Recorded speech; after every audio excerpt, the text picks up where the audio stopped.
400 years. That's how long Atlantic slavery scarred the world, and you've heard its story. But one system lasted not 4 centuries, but 14. 17 million people enslaved. Yet, where are their descendants? Rome left monuments. Athens left philosophy. This left silence. Who truly paid for the empires that grew rich on vanished lives? Chronicles. Stop. Bones, ruins, and tax ledgers whisper what history books erase. If you value the record, subscribe. Because when the ledgers close, the bones still speak. Imagine history's stage lit by glory palaces, libraries, armies, golden mosques glittering under desert suns. Now dim the lights, and behind that brilliance you see the shadow. Millions stolen, mutilated, and erased. This is the forgotten holocaust of Islamic slavery, a machine of human destruction that lasted 1400 years. Unlike Atlantic slavery, which left entire communities of descendants in the Americas, this system was designed to leave nothing. Males castrated with a 90% death rate. Women absorbed into harems, their children enslaved or erased. Villages depopulated, languages extinguished, religions deleted. What remains are not lineages, but voids. Whole civilizations wiped out so thoroughly that we struggle even to name them. To understand it, we'll follow the evidence Ottoman ledgers that priced children like livestock. Archaeological digs that uncovered shackled skeletons across desert routes. Medieval legal texts that coolly codified ownership of women, the mutilation of men, and the tribute of children, as if they were routine harvests. Together they reveal a system more relentless, more mathematically precise than almost anything the modern world has witnessed. And yet most of us never heard of it. Why? Because there are no descendants to tell the story, no communities to demand remembrance. The silence was the point. But the silence is broken now. In the next chapters, you'll see how raids turned villages into markets, how bureaucrats selected children like merchandise, and how a world forgot entire peoples. This is not just history, it is a reckoning. They did not begin as slaves. They began as children running through village squares, as daughters, learning songs from their mothers as sons, carrying water jugs to the fields. Yet, across the centuries of Islamic expansion, raids and taxes converted these lives into units of profit. What defined this system was not just cruelty, but a chilling regularity. Human beings became commodities, priced, graded, and moved like wheat or salt. The capture process varied by region, but always carried the same rhythm of terror. Along the Balkans, Christian families lived with the constant fear of the devshirme levy. Ottoman officials arriving with soldiers demanding their quota of boys. From sub-Saharan Africa, raiding parties swept through villages, setting fire to huts, seizing the young, leaving behind only ashes and grief. In the Caucasus, Circassian and Georgian families bartered with traffickers at ports like Kaffa, knowing refusal often meant violence anyway. It was not an aberration, but a system raids scheduled, with bureaucratic precision quotas assigned, records kept. The economic logic was simple and devastating. Men could be worked to death in fields or mines, or sold as soldiers after forced conversion. Women, especially the young, were valued for 2 simultaneous functions: labor and reproduction. A female body could grind grain by day and produce a child by night. That child, thanks to the doctrine of partus sequitur ventrem, where the child inherited the mother's status, belonged to the master's household. Thus, every womb was an investment, a self-replicating form of wealth. This was not accidental. It was codified in law. Imagine standing in a slave market. In one row, boys with strong shoulders examined like livestock. In another, girls, no older than 13, forced to display teeth, hair, and posture. Price lists survive in the records. An unscarred Circassian girl might fetch 10 times the price of an African boy destined for the salt marshes. Injuries lowered value, but not always. Even a maimed child could be useful, sent to domestic drudgery, or sold cheaply to poorer households. The logic reduced humanity to line items. Consider the story of the Nubian tribute. For 6 centuries, Christian Nubian kingdoms were compelled to deliver 400 slaves annually to Muslim Egypt. 400 every year, as reliable as the harvest. Families watched their children marched away in chains, not because of war, but because of taxation. Over generations, whole populations vanished. Archaeologists find deserted villages, fields gone fallow. Churches are left roofless. The system functioned like a slow-motion erasure. The methods of capture were also designed to prevent resistance. In Ethiopia, raiders often targeted isolated rural villages rather than fortified towns. In the Balkans, Ottoman officials deliberately took boys too young to fight, but old enough to endure re-education. In Central Asia, whole caravans of women and children were driven across deserts, where thirst and exhaustion killed as many as the whips. Mortality rates 40% on marches, 90% in castration centers were written into the business model. For every one survivor sold, many others had already died. The loss was expected, the profit calculated accordingly, and through it all, names disappeared. Chronicles record rulers and generals, not the children stolen from their homes. Yet, in ledgers, in receipts, in the bland paperwork of empire fragments, remain. One Georgian girl, age 15, intact. 3 Nubian boys, healthy. Each line is both a life and its reduction to commodity. The tragedy deepens when we consider what was lost beyond individuals. Languages spoken for centuries disappeared when children were forbidden to speak them. Songs and stories vanished when families were broken apart. Villages depopulated, left no descendants to maintain graves or temples. The system did not just steal people, it stole memory. The scale is staggering. Historians estimate between 11 and 17 million Africans alone were enslaved across 400 years, not counting the millions taken from Europe, the Caucasus, and Central Asia. Unlike the Atlantic trade, which left millions of descendants in the Americas, this system left almost none. Why? Because castration killed boys and harems absorbed girls. Whole populations consumed, leaving behind no lineages, only silence. And yet traces remain, shackles dug from desert sands, bones found still chained together, ledgers that recorded human beings with the same cold ink used for taxes on grain. These remnants whisper what the chronicles omit. The story of capture and commodity is not just about economics.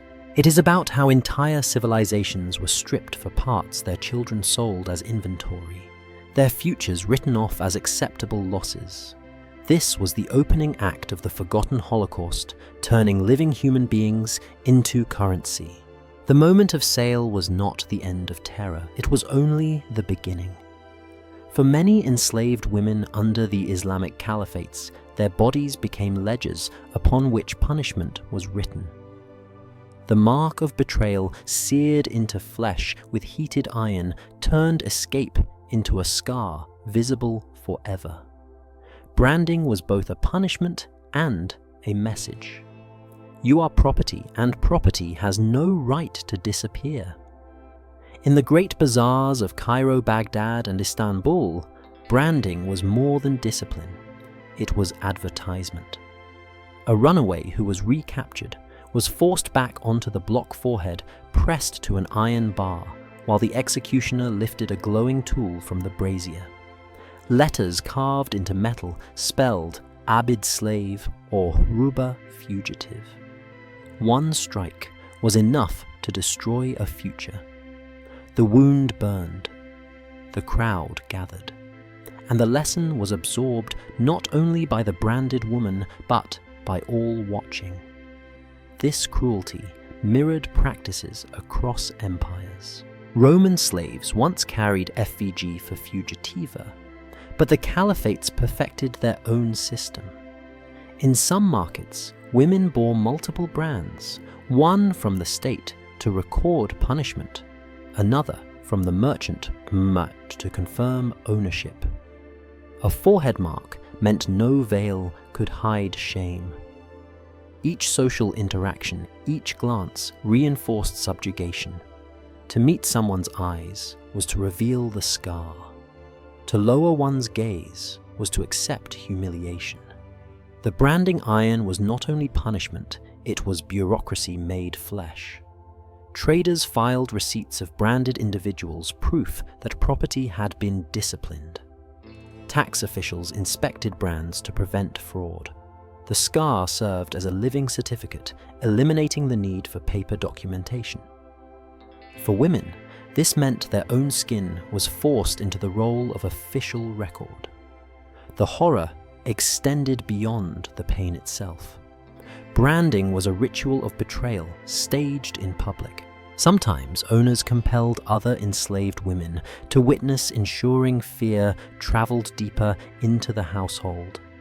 Sometimes children were forced to watch their mothers, branded, a warning passed down through generations. In the streets of Cairo or Damascus, these displays took place not in secret, but beside mosques, markets, and palaces. Just as sermons praised justice, flames scorched flesh a few steps away. There is evidence that branded women were treated as lower even among the enslaved. A scar meant higher suspicion, harsher punishments, reduced rations. It became both a wound and a stigma. Some masters refused to buy branded women, fearing further escape attempts, which meant lower prices and harsher lives for those marked. Branding transformed not only identity, but economic value. One strike collapsing the chance of ever rising within a household hierarchy. The cruelty had another layer. Branding turned escape, the most human act of resistance, into proof of criminality. A woman running to save her daughter, to flee sexual predation, to reclaim her dignity, found her attempt converted into shame. Resistance became evidence of untrustworthiness. The law inverted morality, punishing courage while rewarding compliance. But branding did more than punish it, erased futures. For men, a mark might be hidden beneath sleeves. For women, especially. Those forced into sexual service, the forehead scar made anonymity impossible. Even if she reached another town, even if she fled beyond borders, her body betrayed her. The scar ensured that the fugitive was never free. That escape ended at the mirror. Archaeology provides haunting confirmation. Skulls recovered from desert burials in North Africa show circular depressions and seared bone patterns consistent with repeated branding. A forehead groove cut so deep that it etched into the cranium. These bodies, discarded without ceremony, testify to lives turned into warnings. The psychology of the brand was as devastating as the pain. To carry it was to live as a message. Every market trip, every temple visit, every act of service reminded others of what happened to those who resisted. Branding multiplied itself. One scarred woman became a silent overseer for dozens of unscarred ones, her presence whispering, "Do not try what I tried." And yet stories survive of women who ran again even after branding. A second attempt could mean flogging, mutilation, or death, but still they tried. These are the details the chronicles suppress, that beneath scars lived courage, and that even marks of betrayal could not erase the will to resist. Branding was meant to end the story of rebellion. Instead, it began the story of memory. Each scar carved on a forehead or cheek became an unintentional monument to the refusal to accept slavery. In trying to silence resistance, the system left behind the most permanent of records, the human body itself, scarred but unyielding. The knock came at night. Families in the Balkans whispered of the dreaded day, but when the Ottoman tax collectors arrived, no warning mattered. Mothers clutched sons, fathers pleaded with scribes. But the law was iron. Every few years, Christian villages owed their children to the empire. This was the devshirme, the child levy. It targeted boys between 8 and 18, though. Sometimes younger were taken especially if strong or bright-eyed. They were not seized for ransom, nor sold openly in markets. They were collected, catalogued, and shipped into the machinery of the state, raw human material destined to be reshaped into soldiers or administrators. For the empire, this was genius. For the families, it was devastation. Each son lost was both a child and a lineage severed.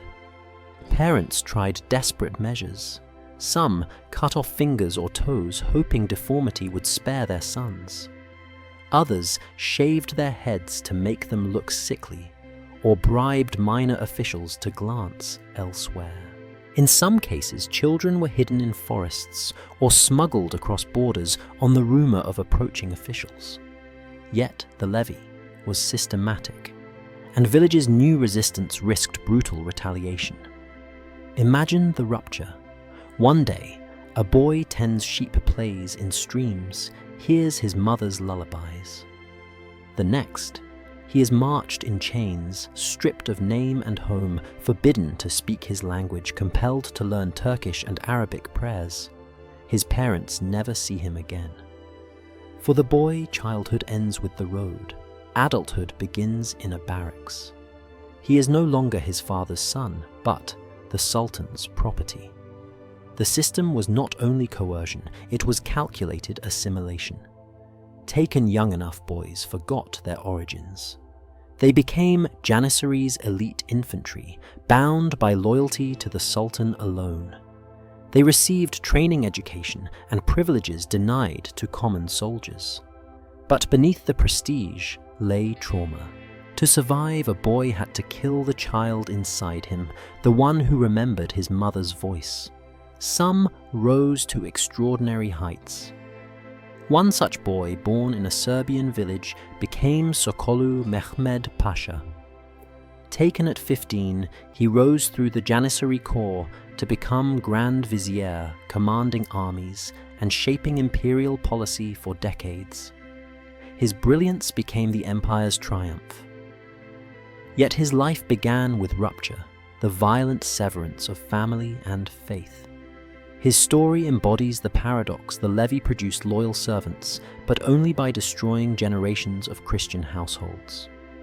The devshirme was both slavery and statecraft.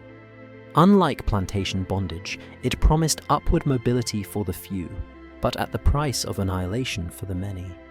Villages hollowed out of sons struggled to survive. Daughters left unprotected faced new vulnerabilities. The demographic toll extended beyond numbers. It broke cultures. Songs of mourning survive in Balkan folklore. Laments of mothers whose sons vanished into the empire's maw. The trauma did not end with the first generation. Parents who lost sons raised grandchildren in fear, teaching them to run, hide, or pray when officials approached. Over centuries, the cycle of levies created a landscape of silence, where entire communities carried scars too deep for chronicles. No monuments mark their grief, but echoes linger in folk memory, the levy as a wound that reshaped identity across the Balkans. What makes this story more haunting is its efficiency. Unlike slave markets, the devshirme did not trade children as property, but refined them into instruments of state power. The levy fed an empire's military elite, ensuring that those who fought for the Sultan often bore the faces of conquered peoples. It was conquest turned inward, where the empire not only defeated enemies, but harvested their sons to fight on its behalf. To the outside world, it appeared orderly, even legitimate. To those inside the villages, it was theft in broad daylight. And yet, because the system left no descendants, because boys who became janissaries never returned, never passed on their original names or faith, the trauma faded from records. What remains is absence, a silence where millions of family trees should have branched.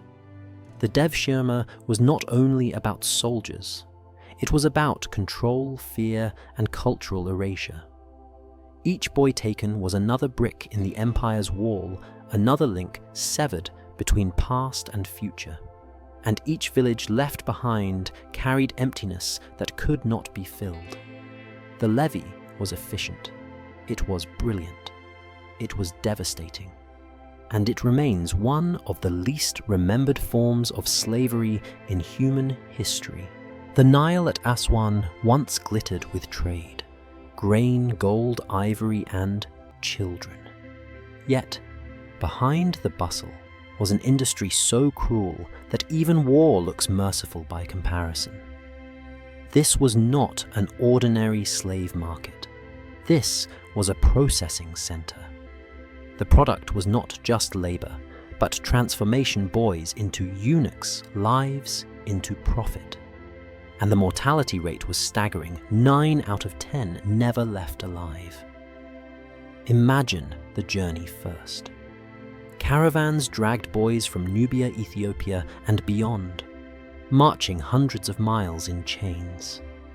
Already 1/3 would die from thirst exhaustion or disease. Those who stumbled were cut down, their bodies left for vultures. Those who survived reached Aswan or Cairo only to face the real ordeal, castration. The procedure was brutal by design. Instead of skilled surgeons, the task was often handed to Coptic or Jewish intermediaries. Why? Because Islamic law forbade Muslims from performing it. Legal loopholes outsourced the blood. The methods were crude: knives, burning irons, no anesthesia, no sanitation. Arteries, severed wounds packed with ash or dung, the child left writhing on a straw mat. Infection carried most away within days. The numbers are not estimates. Ledgers survive. In Damascus, merchants recorded costs with chilling precision. Purchased 100 boys. 91 lost during procedure. 9 sold average 175 dinars each. These were not tragedies to them, but balance sheets. Dead children were an expense. Survivors were assets. Profit margins, despite the slaughter, remained high. A boy intact might fetch 50 dinars. A eunuch who survived was worth 3 or 4 times that. The cruelty had its logic. High mortality drove up the price of the rare survivors.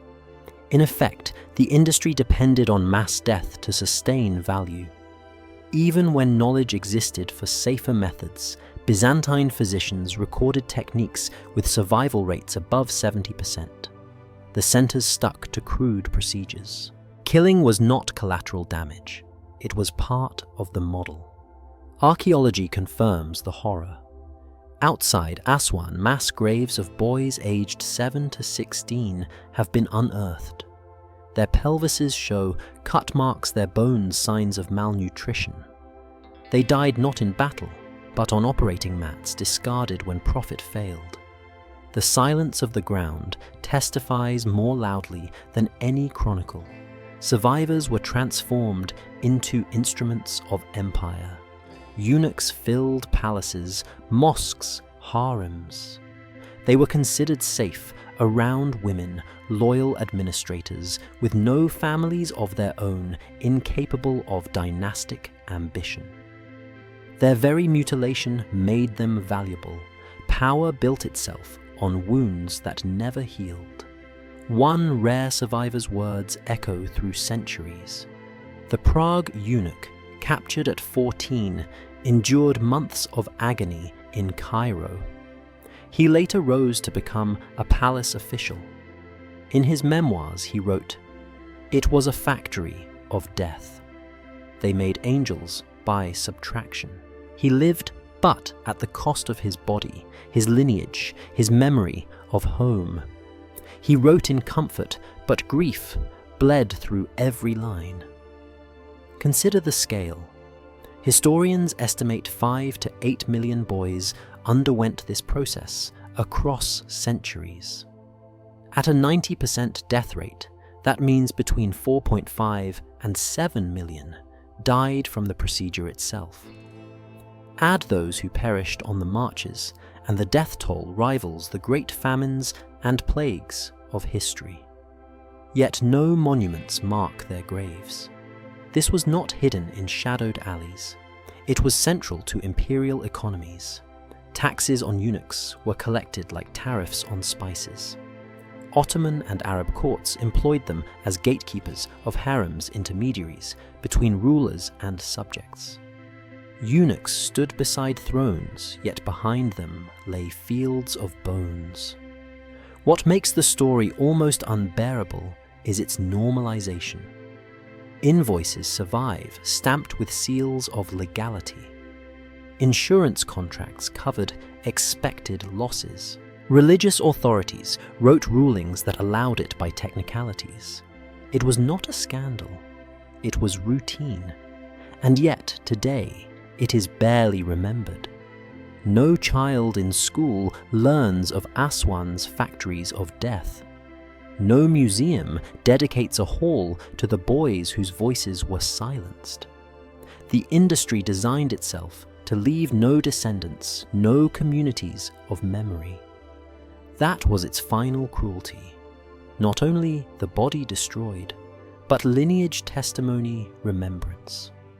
The castration centers were not a footnote. They were a cornerstone of an empire's labor system, its administration, its sexual economy. And the bones in Egyptian sands still whisper the question.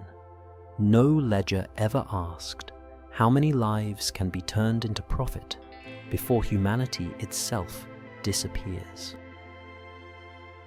If the mines and castration centers turned boys into commodities, the Crimean coast did the same to girls. The port of Kaffa, now a quiet ruin overlooking the Black Sea, was once the busiest hub of human trafficking in the medieval world. Its ledgers recorded an annual throughput of 20,000 women. That meant 55 new captives each day. The process was as systematic as grain or salt, but the product was human bodies, primarily between the ages of 12 and 16. Circassians from the Caucasus, fair-haired Slavs from the steppes, Ethiopians from the south. The markets had their hierarchies. Price lists survive cold as stone. A Circassian girl in perfect health fetched the highest value. Slavic women came next. African women were valued least. It was not just prejudice. It was economics of desire.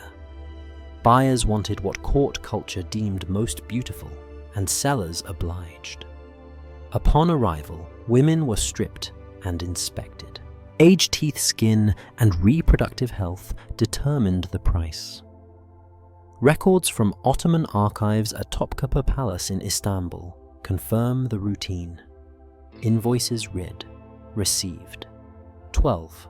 Circassian girls, ages 13 to 16. Good health intact. Bureaucratic phrasing masked what the documents represented: terrified teenagers separated from families forever. Most of these women were destined for harems, the hidden chambers of Ottoman palaces. The harem has often been dressed up in Orientalist fantasy silks, fountains, music. But behind the curtains was a system of regulated sexual slavery. Consent was legally irrelevant. A man could own as many concubines as he could afford. They could be rented, gifted, or sold like livestock. Their children belonged to the master, not to them. The scale was staggering. At its height, the imperial harem of the Topkapı Palace contained more than 2,000 enslaved women. They were guarded by eunuchs themselves, survivors of the factories of death. For the women, life inside could mean status if they bore a favored child. But it could also mean suicide, forced abortion, or death at the hands of jealous rivals. Travelers' accounts strip away the romance. French diplomats wrote in ciphered letters about hearing screams at night from the harem quarters. British naval officers visiting the Black Sea trade routes described children sold openly, noting their shock that this was permitted by law. Some could not even write details in official reports for fear of scandal. Their words, preserved in archives, testify to the horror. Parents who saw the raids coming faced impossible choices.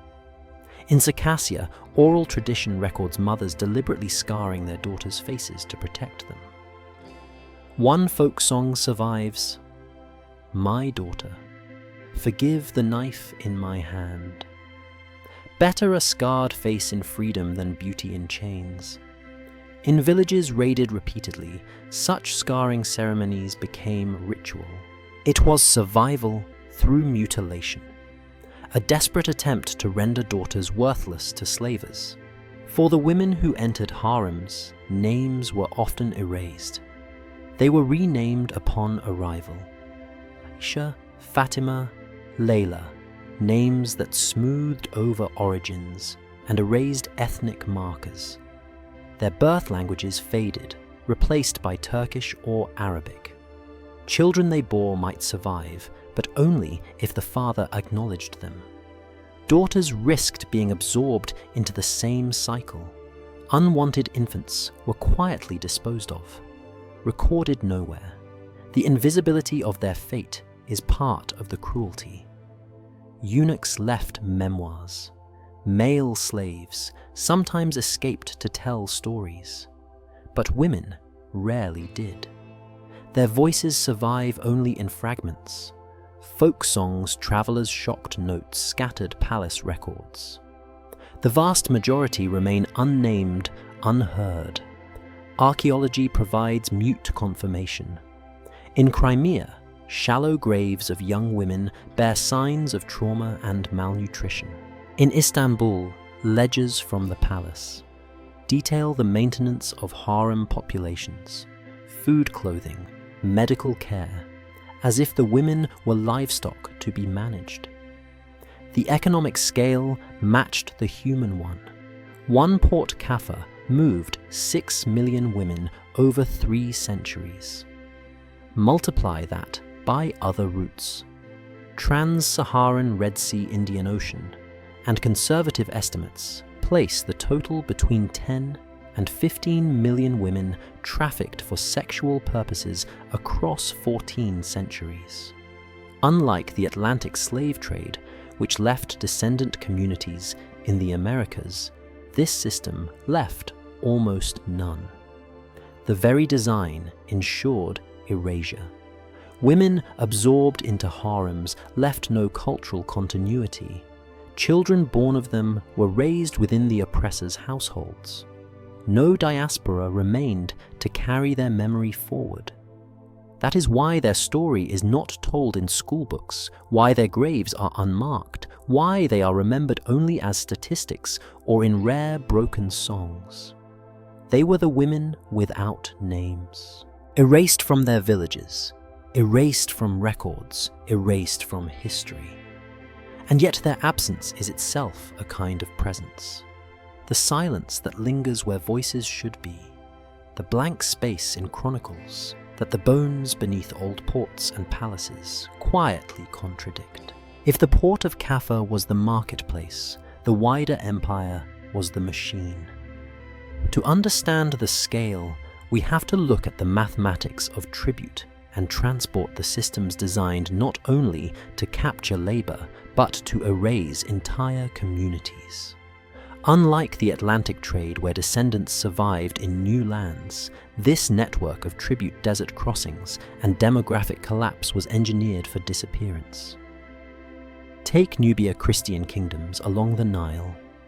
For 6 centuries, they were bound by treaty to deliver 400 slaves annually to Muslim Egypt.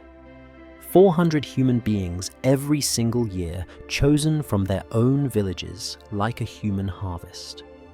Add the numbers over 240,000 lives extracted across generations, not including those killed in raids or lost on the journeys.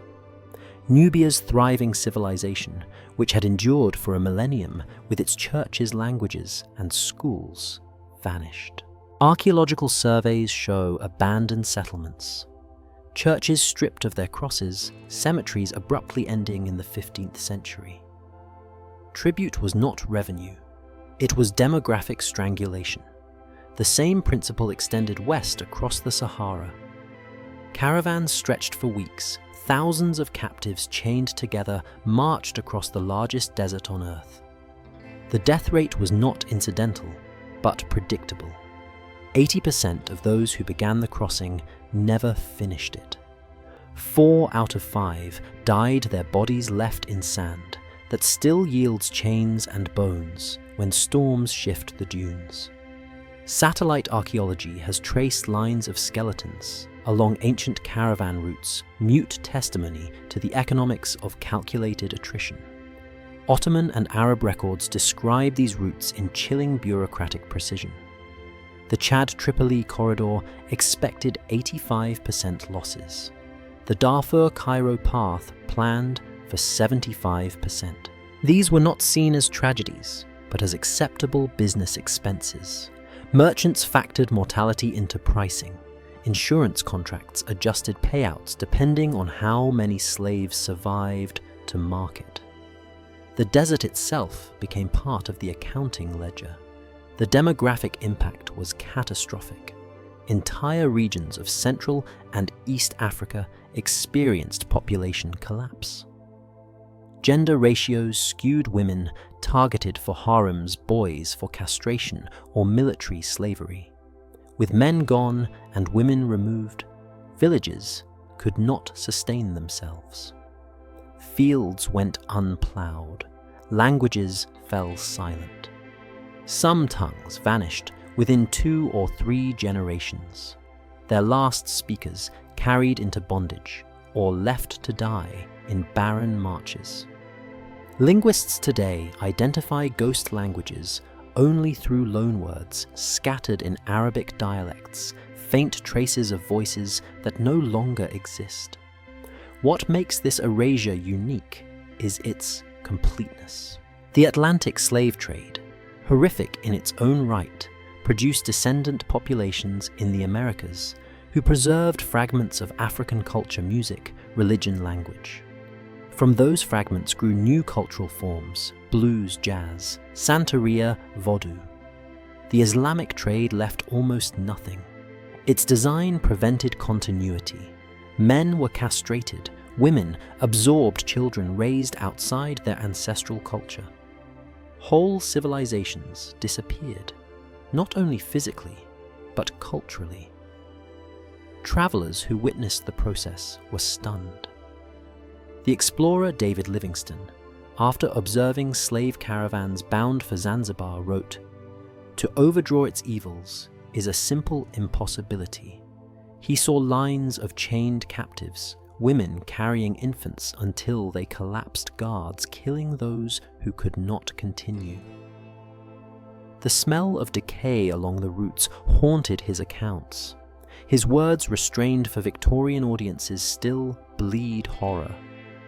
Economic records reinforce the picture. Ledgers from North African ports list slaves alongside spices and ivory, with notations for losses during transport. One ledger from Tripoli in the 17th century records a caravan of 1,200 captives. By arrival, only 250 remained. The margin was acceptable because survivors could be sold at higher prices. The desert had done the work of selection. Even the survivors bore the marks of erasure. Many arrived so malnourished and broken that they lived only a few years in bondage. Life expectancy in salt mines or marsh labor camps was often less than 3 years. There was no intent to sustain life across generations, only to extract maximum labor until bodies failed. The economic cycle demanded constant replenishment, creating a perpetual drain on the societies targeted for raids. Archaeology tells the silent side. In southern Iraq, mass graves from the Zanj slave revolt, 500,000 Africans forced to dig salt from poisoned earth contain skeletons with salt-burned bones, evidence of malnutrition and untreated injuries. In the Libyan desert, excavation teams have uncovered burial pits where entire caravans were slaughtered when water ran out. Chains still encircle the bones rusted shut after centuries. These sites are rarely publicized, but they exist, and they speak louder than sanitized chronicles. The economy of erasure worked on 2 fronts: direct destruction through death, and indirect destruction through cultural collapse. Families, broken languages, silenced religions, stamped out by demographic attrition. Each tribute delivery, each caravan loss, each ledger line was another stroke, erasing communities from the human record. And the cruelest part is how effective it was. Ask today about Nubian Christianity, once thriving, and most will not even know it existed. Ask about the languages of Central Africa that vanished between the 9th and 15th centuries, and you will find only traces in academic glossaries. Entire peoples deleted not by natural disaster, not by plague, but by policy, by a system that turned human disappearance into an economic model. It was not just slavery, it was demographic warfare. And unlike battles remembered in chronicles, this war left no monuments, no anniversaries, no epic poems. Only bones in sand and silence where voices used to be. Every system of domination needs legitimacy. Rome had its laws, the Atlantic trade, its contracts, and the Islamic slave trade, its fiqh legal texts that transformed human suffering into transactions. To understand why this system endured for 14 centuries, we have to see how law was not a shield, but a weapon, not a boundary, but a blueprint for control. Islamic jurisprudence did not deny slavery, it codified it. The Quran and Hadiths were interpreted to permit the ownership of non-Muslims captured in war, purchased in markets, or born into bondage. Fiqh manuals, written by respected jurists, spelled out rights of masters in chilling detail how many concubines a man could legally own, what happened to the children of enslaved women, and how property transfers worked when a slave was sold rented or gifted.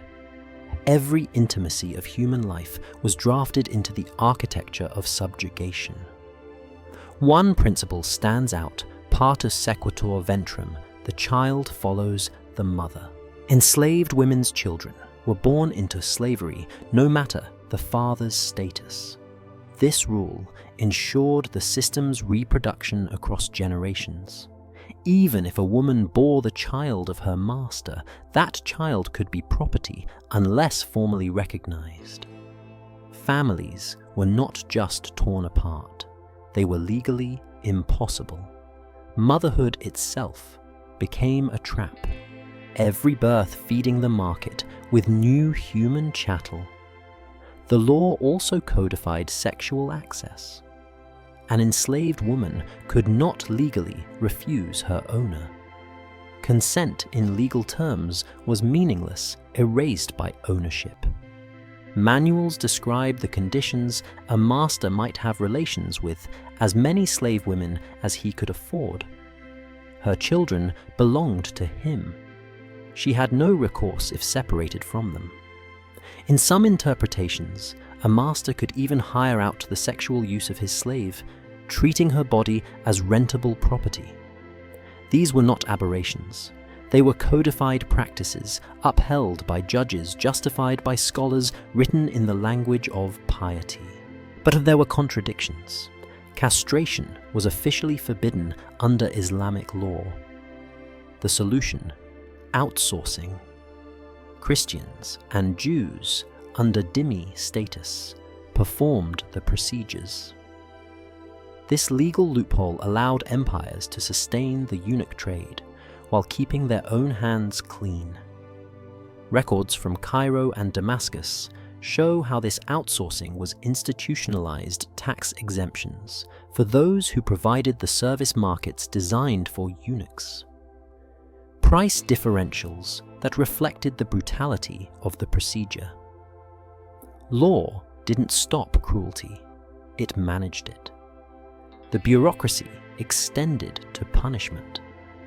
Fugitivaria statutes governed runaways' notices posted in markets rewards for capture legal branding to mark recaptured slaves. A branded forehead was not a private scar, but a public legal document burned into flesh. Branding wasn't merely cruelty, it was an enforceable clause proof of ownership, admissible in court. Roman jurists had done the same centuries earlier. Islamic law inherited and perfected it. Inheritance law added another layer. A slaveholder's property, including enslaved people, passed as part of his estate. Families could be broken by the stroke of a pen, divided like livestock among heirs. Archives contain heartbreaking details. A deceased man's estate listing 2 Nubian girls, aged 14 and 16, alongside livestock and tools. These weren't slips of language. They were the cold logic of law treating human beings as divisible assets. Even freedom was hedged with clauses. Manumission. The act of freeing a slave was encouraged in theory, praised as virtuous. But in practice, loopholes blunted its power. A freed woman might still be bound by debts she could not pay. A child of slaves once freed might lack legal standing in property disputes. Freedom existed more as an ideal to burnish reputations than as a structural reality. The records show that while some slaves were freed, the system as a whole required constant replenishment. The cruelty of the legal framework lies in its normalization. When law codifies violence, society treats it as order rather than atrocity. The jizya tax on non-Muslims, the inheritance rules that ensured extinction of minority wealth, the bureaucratic outsourcing of castration, each was framed as lawful, even righteous. The result was not chaos, but bureaucracy receipts, contracts, notarized sales. At its core, slavery became less visible, because it was wrapped in the legitimacy of law. This blueprint ensured longevity. The Atlantic trade collapsed in 4 centuries under moral and political pressure. The Islamic system endured for over a millennium, because it was not just tolerated, it was enshrined in the structures of religion, law, and governance. Judges upheld it, scholars rationalized it, bureaucrats managed it. Families lived and died inside it, their lives reduced to ink on parchment and brands on skin. And perhaps the darkest irony, when the system finally ended in the 20th century, it did not collapse from within. External pressure, colonial governments, global treaties, international scrutiny forced abolition. The law that had once been a blueprint for bondage had no mechanism for dismantling itself. It could only perpetuate until confronted from the outside. Law is often remembered as humanity's shield against chaos. In this case, it was the scaffolding of silence, the invisible structure that allowed slavery to stretch across continents and centuries, erasing millions while preserving the illusion of order. When we talk about slavery, we usually think of bodies in chains. But the Islamic system reached deeper. It didn't only break bodies, it broke civilizations. Armies burned temples, jurists banned languages, tax collectors designed humiliation into ritual. What emerged was not just a trade in people, but an erasure of memory, so complete that entire cultures vanished, leaving only ruins, ash, and faint echoes in oral tradition. Take Persia.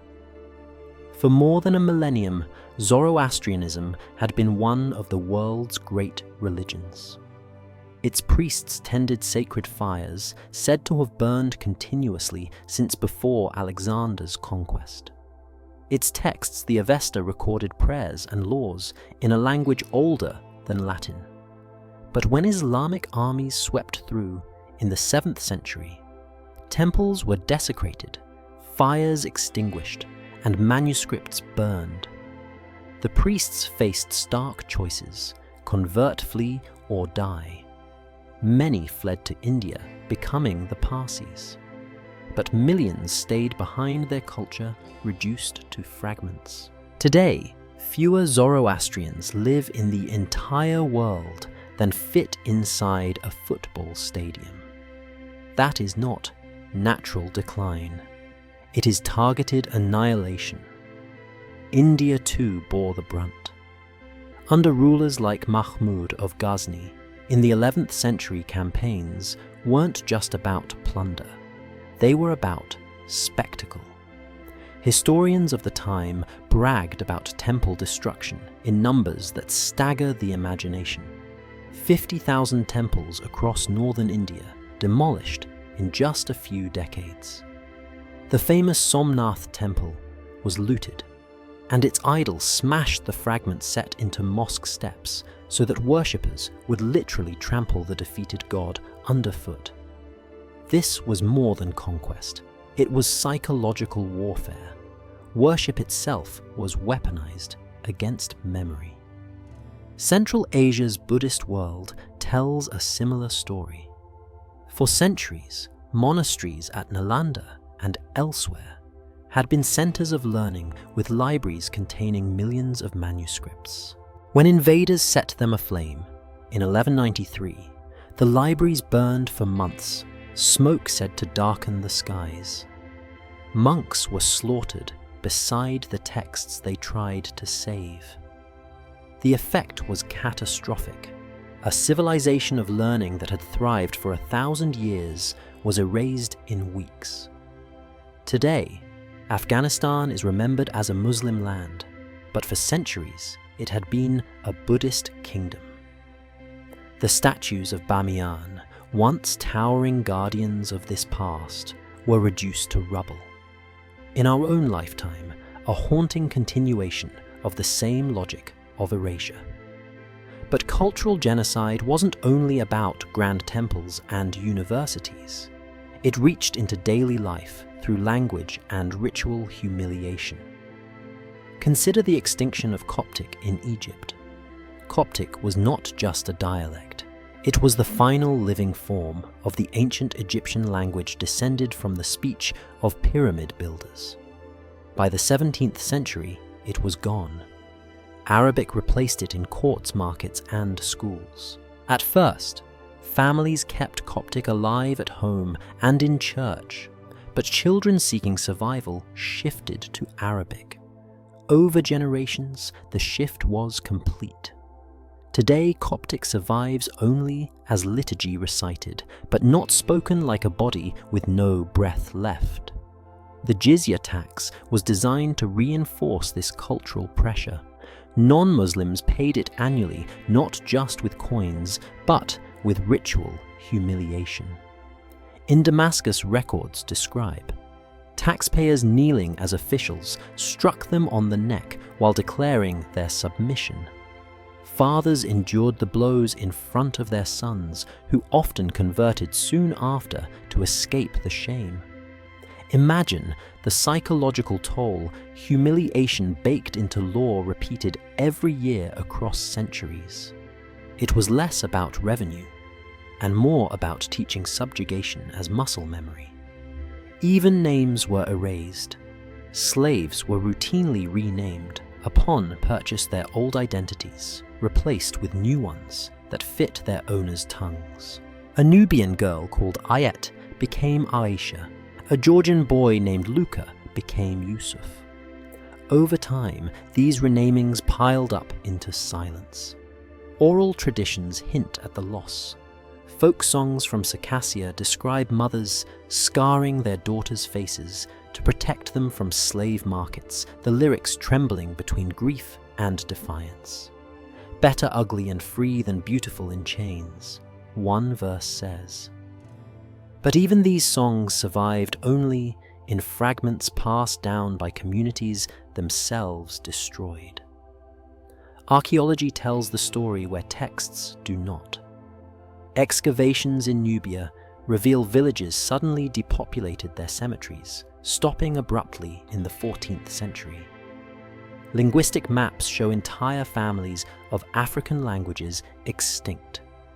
Bones uncovered in Iraq's salt marshes bear the marks of malnutrition and forced labor testimony from a people whose voices were never written down. These remnants whisper of a genocide that was not loud but slow, stretching across centuries until whole cultures dissolved. We often imagine genocide as a single explosive event, a massacre, a gas chamber, a battlefield. But here, the weapon was time law and attrition. Destroy temples, burn books, forbid languages, tax until poverty makes resistance impossible. Rename the children, replace songs with silence. Within a few generations, an ancient civilization becomes a ghost story. That is why today when you walk through museums, you see statues, but not living descendants. The civilizations didn't merely fall, they were deleted. And unlike other genocides, where descendants demand remembrance, here silence became permanent because the system was designed to erase not just bodies but memory itself. History textbooks often move quickly past Islamic slavery, offering a line or two about domestic servitude or concubines. But the ground, the bones, and the ledgers say otherwise. They do not lie. They record the scale of human destruction in ways no softened euphemism can disguise. Where chronicles fell silent, archaeology and bureaucracy left testimony. Start with the bones. In southern Iraq, archaeologists uncovered mass graves near Basra and the salt marshes once worked by enslaved Africans during the 9th century. These were the victims of the Zanj Rebellion, a revolt of 500,000 men and women forced to dig salt from poisoned soil. The bones tell of lives cut short. Eroded skeletal surfaces match salt burns described in rare chronicles. Average age at death, barely 20. Many skeletons showed healed fractures, proof of brutal labor, but almost none lived long enough to show the wear of old age. The rebellion failed, and records about it were quickly silenced. But the bones remained mute witnesses to an erased genocide. In the Libyan desert, satellite archaeology has traced caravan routes of the trans-Saharan trade. Along these ancient tracks, survey teams have found chains of skeletons still bound in iron shackles. At waterholes, human remains are scattered in rings, suggesting the weak collapsed before drinking. One site contained more than 800 bodies, not scattered randomly, but piled systematically killed when they became unprofitable to march forward. Chronicles call these routes roads of commerce. The bones call them highways of death. Egypt's Aswan region holds another grim record. Excavations near ancient castration centers revealed burial pits filled with adolescent male skeletons. The ages cluster between 10 and 16. Forensic analysis shows many died from infection and blood loss. Silent proof of a business model that wrote death into its calculations. 90% mortality wasn't an accident. It was the expectation. Each grave was a balance sheet entry loss written in human remains. And then there are the ledgers. In Ottoman archives, tax registers list slaves right alongside livestock and grain. One 16th century account from Damascus reads like an accountant's logbook from hell. Purchased 100 Nubian boys. Transport cost 500 dinars. Castration fee 200 dinars. Lost 91. Sold 9 survivors at 175 dinars each. Net profit 275 dinars. The tone is chilling, not because of cruelty, but because of its calm normality. Children are reduced to line items, their deaths filed as losses, their survival treated as yield. In Istanbul, purchase receipts survive from Topkapı Palace, documenting deliveries of Circassian girls, often aged 13 to 16. One entry reads simply, "Received 12 in good health intact." Bureaucracy had no room for names, only categories. Flesh became inventory.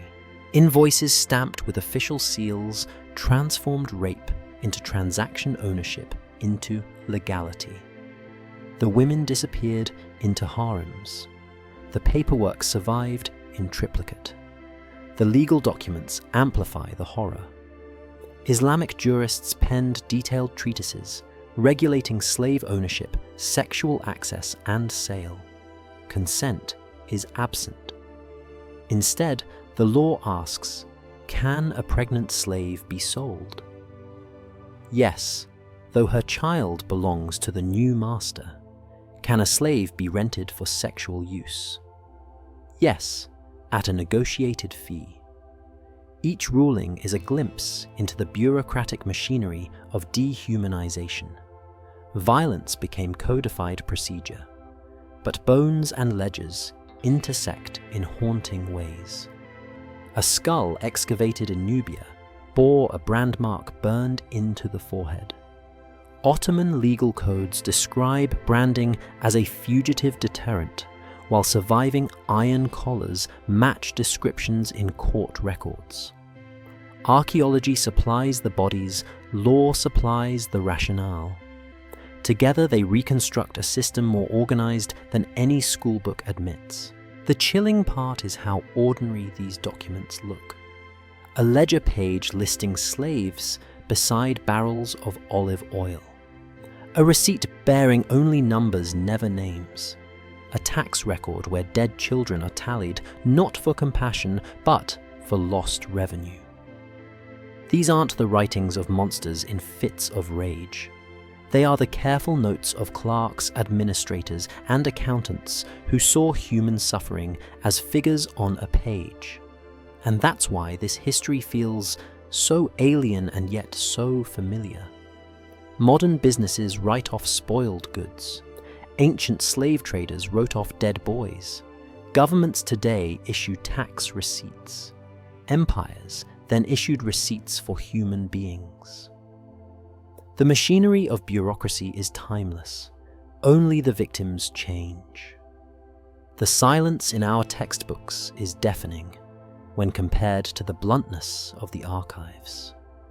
Where modern history classes reduce this trade to a footnote, the ledgers reveal an industry so vast it had entire supply chains, quality inspections, even insurance policies. Archaeology confirms what those ledgers imply, that human lives were consumed at industrial scale, bones buried in desert sands, ledgers buried in archives. One speaks with mute suffering, the other with cold numbers. Together they tell the story of a system designed not just to enslave, but to erase. And if we ignore them, we become accomplices to that erasure. Men left bones and ledgers. Women left almost nothing. Their voices were erased more completely than any ledger could calculate.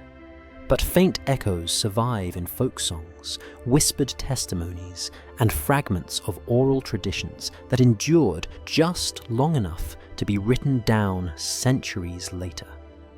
These are not the records of generals or jurists. They are the last songs of women who lived and died as property. Take the Circassians of the Caucasus. For centuries, slave traders targeted Circassian girls as the gold standard of harem beauty. Parents knew what awaited their daughters, and so they fought back in the only way they could, by scarring them. Folk songs recorded by Russian ethnographers in the 19th century describe mothers pressing knives to their daughters' faces, whispering apologies as they cut, believing ugliness was protection. One verse sings, "My daughter, forgive the scar I give. Better marred and free than beautiful in chains." The melody is simple, plaintive. The words raw. It is not history written in ink, but memory carved in song. Inside harems, survival often meant silence. Yet, whispers of resistance slipped through. Ottoman court records mention suicides in the palace harem. Young women leaping from balconies, ingesting poisons, or drowning themselves in cisterns. One French ambassador, writing in cipher to avoid scandal, noted, "The screams from the women's quarters can be heard at night. We pretend not to hear. Silence was policy. Even their deaths were hidden. But resistance took other forms. In the Crimean port of Kaffa, the main hub for trafficking women, to Ottoman markets observers noted that some captives sang in their native tongues during inspections. Buyers called it unruly behavior.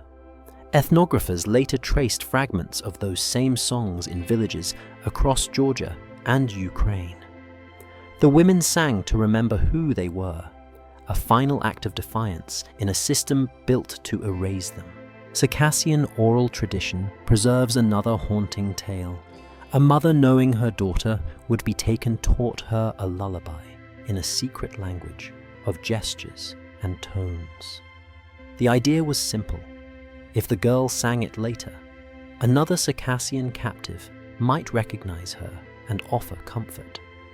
Archaeologists found traces of this tradition centuries later, when enslaved women from the Caucasus in distant Ottoman towns were reported humming unfamiliar melodies together. For a brief moment, music reconnected lives that slavery tried to scatter. Other testimonies appear in satire and poetry, sometimes in distorted forms. Roman poet Juvenal once mocked Greek and Syrian women trafficked into Rome, calling them exotic curiosities. Centuries later, Ottoman poets praised Circassian beauty while ignoring their suffering. Between satire and praise lies silence. The women themselves could not speak. Yet, fragments surface. In one Ottoman folktale, a slave girl curses her master before drowning herself, and the curse takes root in his family line. Scholars suspect this moral fable preserved a faint echo of real stories told by enslaved women, rewritten through the filter of male authorship. Suicide as resistance recurs across records. Venetian merchants reported harem women who swallowed stones, suffocating themselves during sea voyages rather than be sold in Istanbul. North African chronicles describe groups of enslaved women who leapt together from cliffs when caravans paused on desert routes. Their deaths were written down not as tragedies, but as losses of cargo. The ledgers noted fewer sales. The women left no names. Yet, the act itself, collective defiance, speaks across centuries. Perhaps the most intimate testimonies are lullabies. Ethnographic collectors in Ethiopia, Armenia, and the Balkans recorded fragments of women's songs whose lyrics trace back to slavery. One lullaby from the Balkans begins with the line, "Sleep, little bird, before the men come." Historians suspect it originated in villages raided for the Devshirme levy. Another lullaby from Ethiopia warns, "Do not grow tall. Child, for the tall are taken." Such songs passed down through generations, carried memories of trauma, even when the history books remained silent. Even within harems, women found ways to mark their existence. In Topkapi Palace, graffiti scratched into walls by unknown hands include hearts' names and prayers. One reads simply, "Ya Allah, free me." Another, "I was 15 when I came." These scratches are the closest thing to diaries that harem slaves left. Invisible to their masters, enduring only in stone, they are voices clawing against erasure. And then there is silence itself, the silence of women who never returned, whose descendants never lived to speak. Unlike Atlantic slavery, which left millions of descendants preserving songs, languages, and traditions, Islamic slavery consumed women so completely that their cultures vanished. No diaspora sings their names. Only fragments of folk memory survive, ghostly threads of what should have been woven lineages. The tragedy of these last songs is not just their rarity, but their fragility. They remind us that resistance was possible, but survival was not guaranteed. A scar across a daughter's face, a lullaby whispered before sleep, a song sung defiantly in the marketplace. These small acts of memory preserved in fragments challenge the silence imposed by ledgers and laws. If bones testify to labor and death, then songs, however faint, testify to humanity. They are the last proof that these women were not merely property, but people, who loved, mourned, resisted, and remembered. Their voices broken, but not entirely erased, demand that we listen. It is one thing to commit atrocities, it is another to erase them. The most disturbing part of this 400-year system of slavery is not only the scale of suffering, but how completely memory has been suppressed. Unlike the Atlantic slave trade, where descendants could bear witness, the Islamic slave systems left almost no surviving communities, and where memory might have survived through records or scholarship suppression followed. Academic silence is the first red flag. Scan the catalogues of the world's most prestigious universities. At Harvard, Yale, Oxford, Sorbonne, hundreds of courses dissect Atlantic slavery, the Middle Passage plantation economies, abolitionist movements. And rightly so. But look for courses on Islamic slavery. You might find a single elective buried in Middle Eastern history, offered every few years, rarely filled, often cancelled. The silence is not accidental. It is structural. Funding shapes knowledge. Since the 1970s, oil-rich Gulf states have poured billions into Western universities. Endowed chairs in Islamic studies, lavish research centers, scholarships for approved topics, what is not approved, critical studies of slavery, particularly of its sexual and genocidal dimensions. One development office memo from a major US university leaked in the early 2000s stated bluntly, certain historical themes may affect donor confidence. Everyone understood what those themes were. Researchers who stray into this forbidden terrain often find their careers collapsing. In the 1990s, a French historian began writing a book on the castration industry in Cairo. Archives gave him receipts, shipping ledgers, mortality records. But when he submitted his manuscript to a major academic press, editors declined citing market sensitivity. He self-published. Soon after his lectures faced protests, his funding evaporated, and his colleagues quietly distanced themselves. His book now circulates only in photocopies among determined graduate students. This is not a conspiracy theory. It is documented suppression.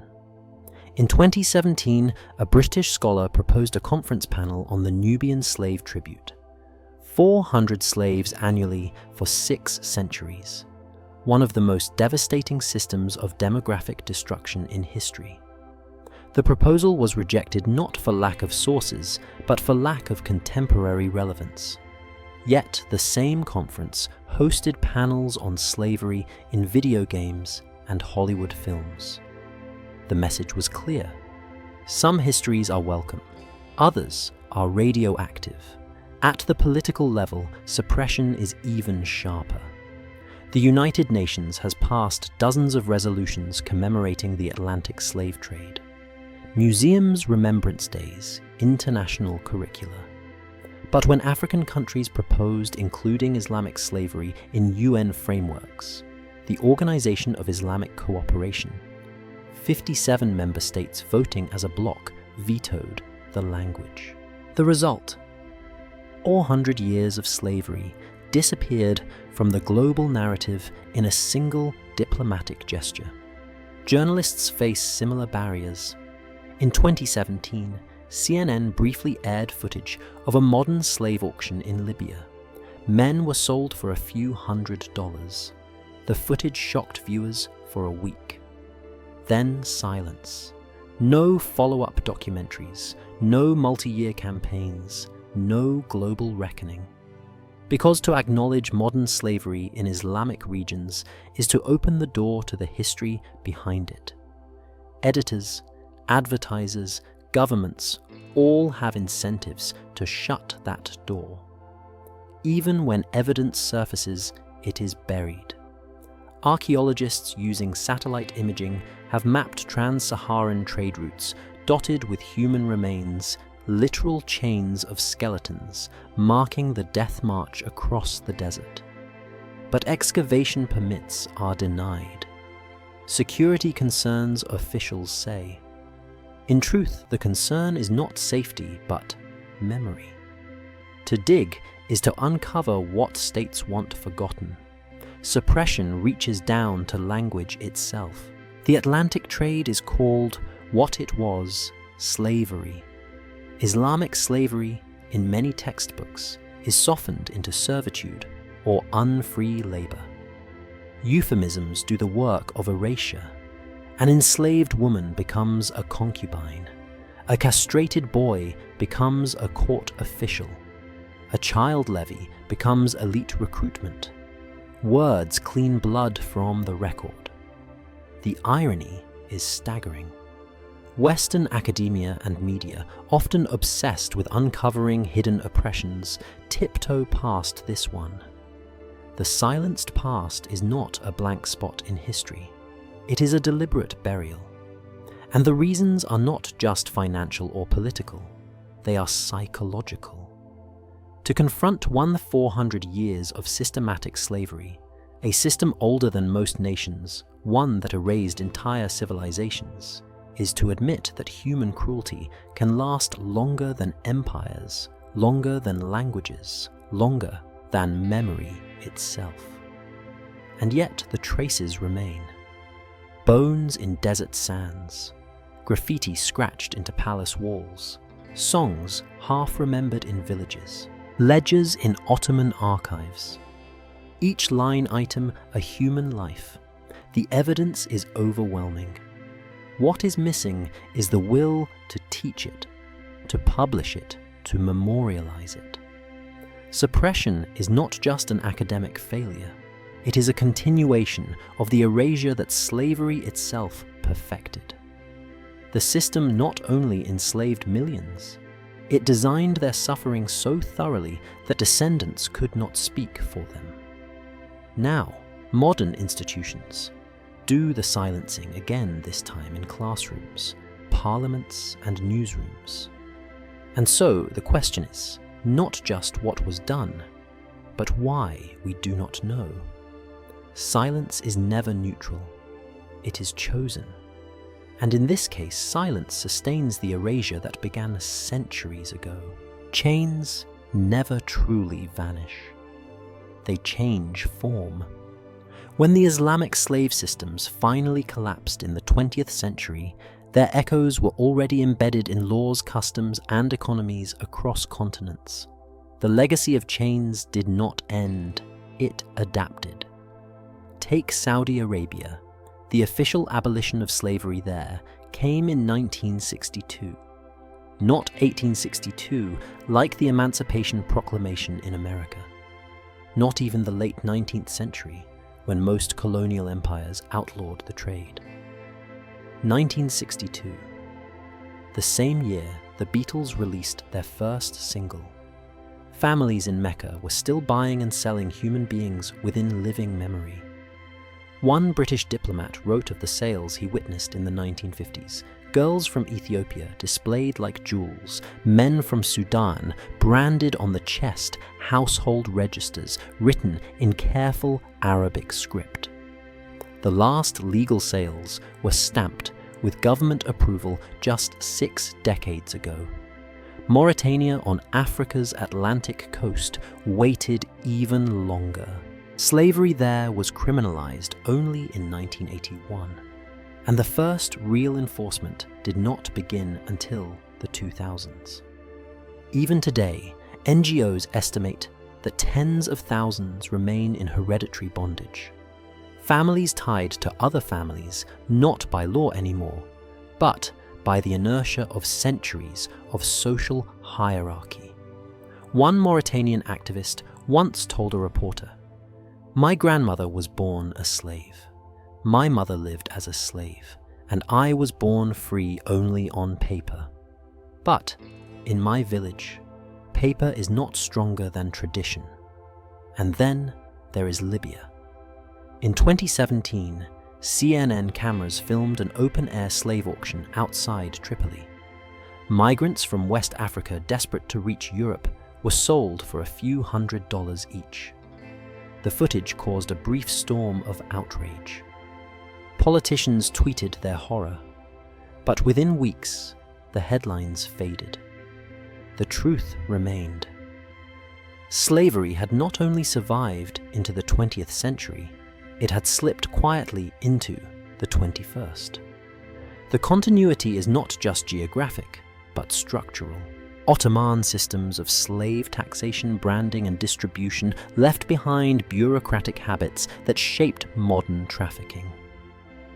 The meticulous ledgers kept by Cairo merchants in the 14th century look disturbingly similar to the Excel spreadsheets confiscated from traffickers in the 2010s. Line items for purchase transportation costs, expected losses. Only the currency has changed. The gendered legacy is particularly stark. The harem slavery systems normalized the idea that women could be commodified for sexual use, not as aberration, but as structure. Today, global trafficking networks target women and girls disproportionately, and many of the routes run through the same geographies: North Africa, the Middle East, Central Asia. The Crimean port of Kaffa may no longer exist, but the ports of Tripoli, Benghazi, and Djibouti serve similar functions in a global black market. Even the psychological architecture survives. The logic of deterrence branding, flogging public humiliation, has echoes in modern prisons and labor camps. The rhetoric of religious or political justification has mutated, but not disappeared. Just as Fick once framed rape as a master's right, so too do traffickers today rationalize their crimes as tradition, necessity, or even divine approval. Some continuities are chillingly direct. In 2014, when ISIS captured large swathes of Iraq and Syria, they revived slave markets explicitly modeled on medieval Islamic law. Yazidi women were sold in Mosul with printed price lists. Girls aged 9 and above were categorized as suitable. ISIS propaganda cited centuries-old jurists as justification. This was not historical curiosity. It was the past, resurrected with terrifying precision. Survivors described being renamed, catalogued, and sold multiple times processes hauntingly similar to what Ottoman scribes recorded centuries earlier. Meanwhile, economic legacies persist in more subtle ways. The Gulf oil monarchies that wield extraordinary influence today were built on wealth accumulated through centuries of slavery and tribute systems. The palaces, mosques, and trading networks funded by slave labor became the foundations of modern states. Just as American plantations shaped the economy of the South, long after emancipation, so too did slave-based economies shape Middle Eastern wealth, long after official abolition. What makes this legacy even more insidious is how it intersects with global memory. The Atlantic trade has descendants, 42 million African Americans and Afro-Caribbeans who carry the story forward. They built cultures, music, literature, and movements for justice. The Islamic systems deliberately left no such communities. Castrated men fathered no children. Enslaved women's offspring were absorbed and erased. The result? Silence. No diaspora to demand museums, no descendants to shape collective memory. This erasure is itself the legacy. And yet fragments survive. Circassian folk songs about mothers scarring daughters to save them from capture. Nubian oral traditions mourning vanished villages. Zoroastrian refugee communities in India who still recall how sacred fires were extinguished. These fragments are fragile but vital, like faint embers refusing to die. The lesson of these legacies is simple, but devastating. Slavery does not just vanish when laws change. Its aftershocks linger in culture, economy, and silence. The chains may no longer clink on wrists, but they echo in demographics, in lost languages, in unmarked graves. If we fail to acknowledge this legacy, we risk repeating its logic. Already modern trafficking operates in the shadows, using some of the same roots and rationales. Already silence protects perpetrators more than victims. Already, the absence of descendants makes it easy to forget. The legacy of chains is not just history. It is present tense. And unless we name it, remember it, and confront it, it will remain future tense too. History leaves monuments to the victors, not the victims. That is why you know about the pyramids, the Crusades, and the Atlantic slave ships, but not about the slave caravans trudging across the Sahara or the eunuch factories along the Nile. The silence is not an accident. It is engineered. Walk through London, Paris, or Washington, D.C., and you will find museums on Atlantic slavery. The descendants of those enslaved 42 million across the Americas built movements demanding remembrance. They carved memory into textbooks, films, and public consciousness. But search for a memorial to the 17 million enslaved under Islamic systems, and you will not find one. No museum in Cairo, Istanbul, Riyadh, or Khartoum tells their story. No diaspora holds annual commemorations. Why? Because the system itself ensured there would be no descendants. Castration destroyed lineages. Children of concubines were absorbed into ruling classes and forbidden from identifying with enslaved mothers. Rebellion was met with extermination, like the Zanj uprising in Iraq, crushed after years of brutal war. The silence that followed was biological as much as cultural. There was simply no one left to inherit memory. Academia compounded the erasure. Western universities, flush with funding from Gulf donors, quietly steered research away from slavery in the Islamic world. Professors who touched the subject found their grants cut, their projects frozen. In the 1990s, a French historian wrote a pioneering study on trans-Saharan slavery. The book went out of print within a decade, never reissued. The silence was not due to lack of evidence, but to lack of will. Diplomacy added another layer. When the United Nations drafted resolutions condemning slavery, member states blocked attempts to include the Islamic past. References to Arab slave markets or Ottoman harems were struck out to avoid political offense. Even today, textbooks in North Africa describe the slave trade as domestic service or indenture. Euphemism replaced atrocity. Journalists who tried to break that silence often paid a price. In 2011, a Sudanese reporter investigating hereditary slavery was arrested and tortured. In Mauritania, activists who documented slave families chained across generations were themselves imprisoned on charges of spreading false information. To tell the truth about slavery was, and in some places still is, to risk becoming a target. And so the silence multiplies. Without memorials, without diasporas, without public reckoning, the story slips through the cracks. Compare again, the Atlantic slave trade lasted about 400 years. The Islamic systems spanned nearly 400. The Atlantic left behind descendants who built Harlem, Havana, and Bahia.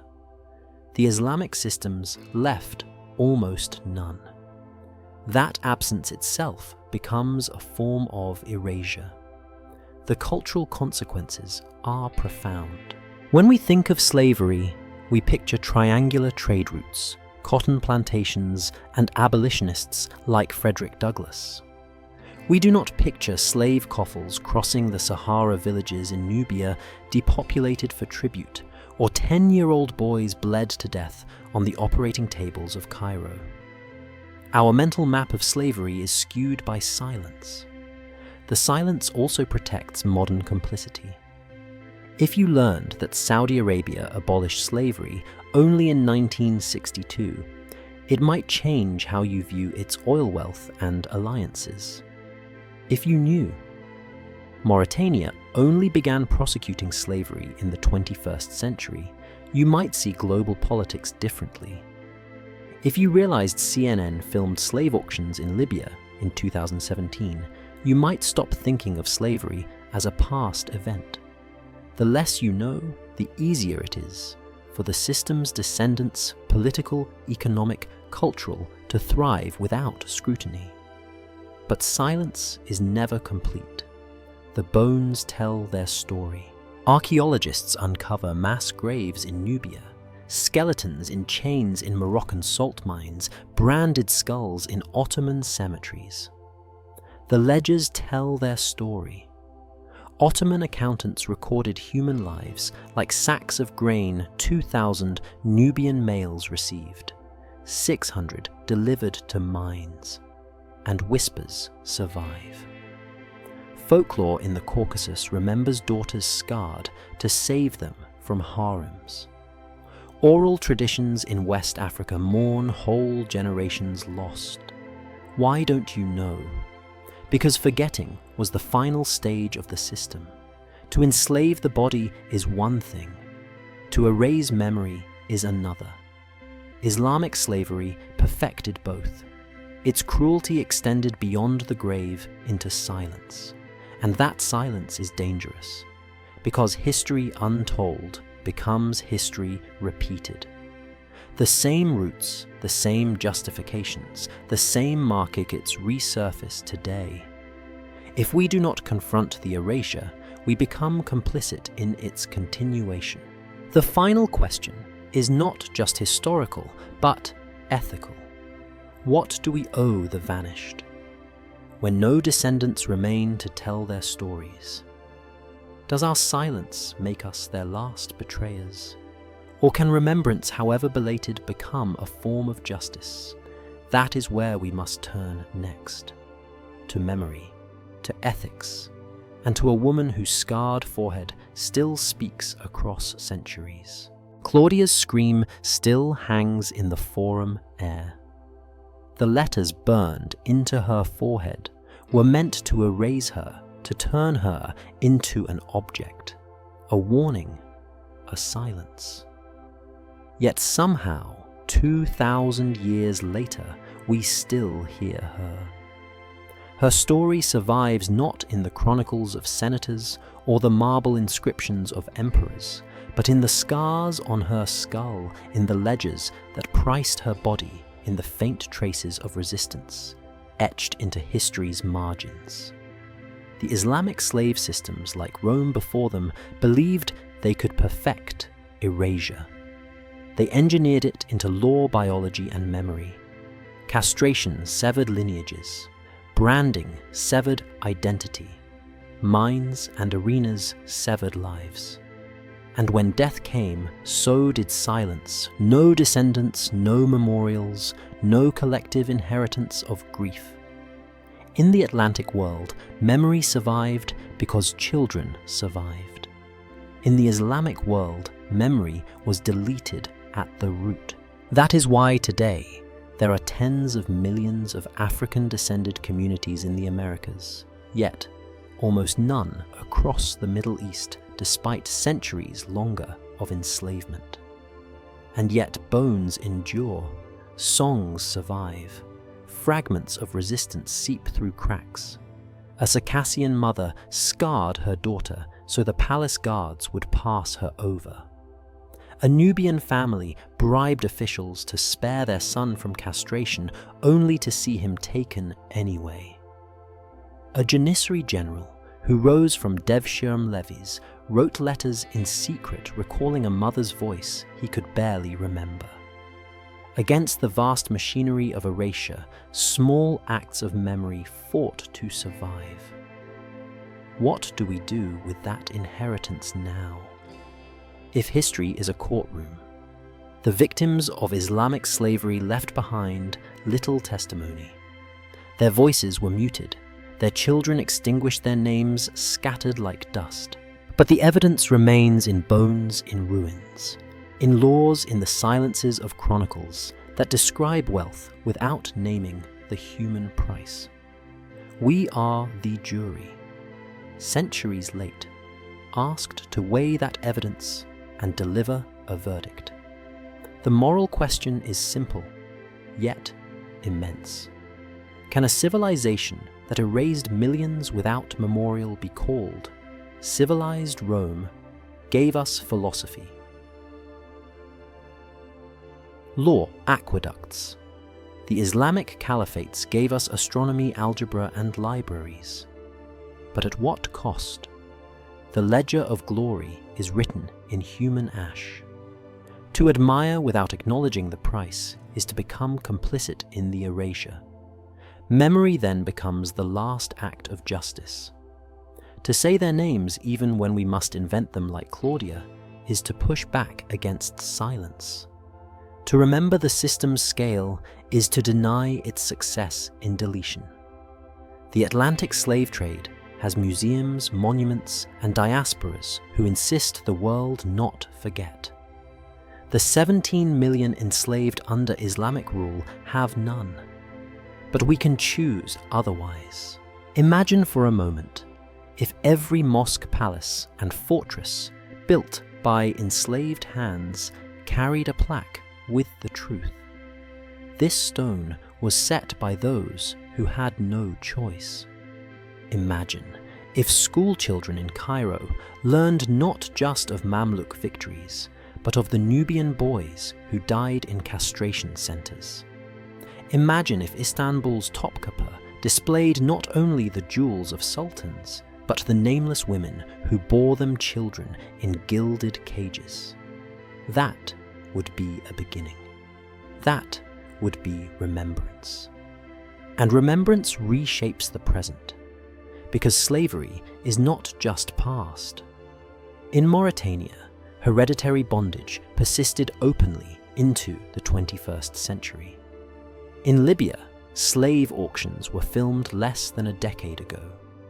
In Gulf states, migrant workers labor under conditions many human rights groups describe as modern slavery. The blueprint is old. The names change, but the system persists wherever silence shields it. Claudia's forehead scar was meant as a warning to others, like her obedience is survival. Resistance is death. Today it becomes a warning to us. Silence is complicity. Memory is resistance. The statues of emperors survive. The libraries of caliphs survive. But the voices of their victims do not.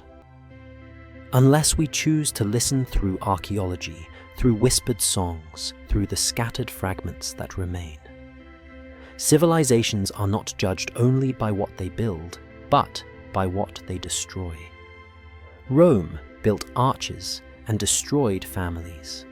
The Islamic Caliphates built empires and erased entire peoples. Our judgment must come in remembering both. That is the ethical task. That is how history can serve justice. So we end where we began, with the cost of glory.